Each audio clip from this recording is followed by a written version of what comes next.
Here's a quick example of just how handy 6011 rods are with a small inverter welder. It's a portable job. It's a simple gate repair.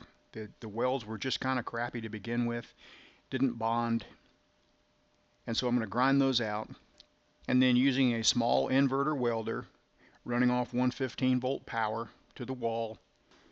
The welder is sold as a MIG welder, but it also does stick welding as well as scratch start TIG. But 6011s will run really well off this machine while 6010s won't.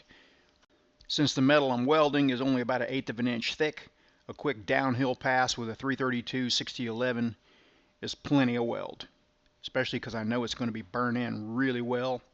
If there's a little bit of rust on that, won't matter. It'll eat right through it. You could go downhill or you could go uphill. In this case, I think downhill was a really good choice. That's why I like 6011s. They're just like a 6010 in that regard. They'll run uphill or downhill. You don't want to do thick structural work downhill, but in this case it's only 1/8 inch thick, and I tested the settings. I beat the crap out of this weld. Pretty confident that weld's going to be fine on the gate.